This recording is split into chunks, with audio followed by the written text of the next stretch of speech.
Art. Regardez. Penser.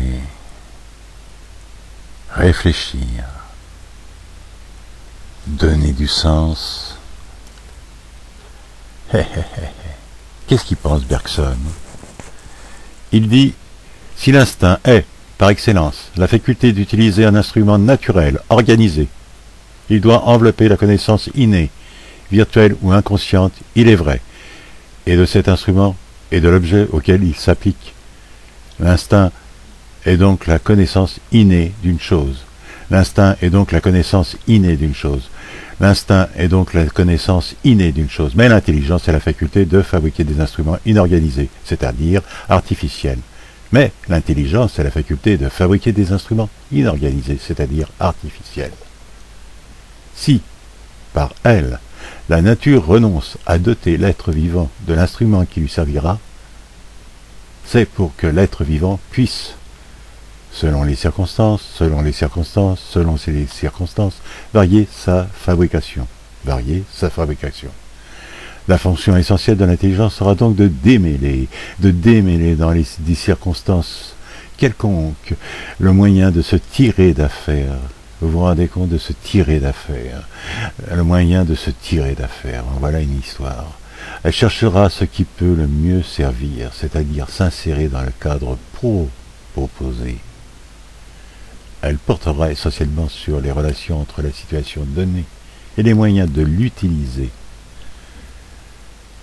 Ce qu'elle aura donc d'inné, c'est la tendance à établir des rapports. Et cette tendance implique la connaissance naturelle de certaines relations très générales, véritable étoffe que l'activité propre à chaque intelligence taillera en relations plus particulières.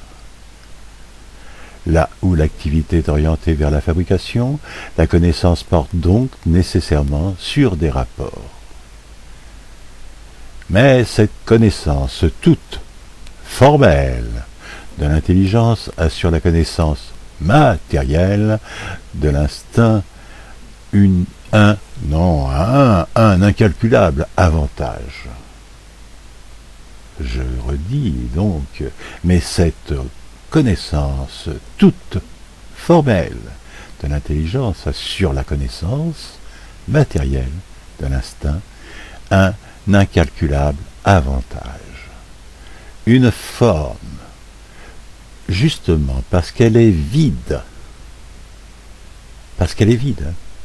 peut être remplie tour à tour, à volonté, par un nombre indéfini de choses, même par celles qui ne servent à rien.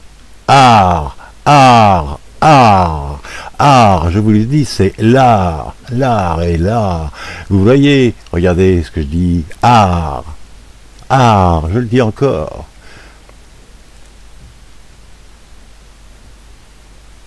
Une forme, justement, parce qu'elle est vide, peut être remplie tour à tour, à volonté, par un nombre indéfini de choses, même par celles qui ne servent à rien, de sorte qu'une connaissance formelle ne se limite pas à ce qui est pratiquement utile, encore que ce soit en vue de l'utilité.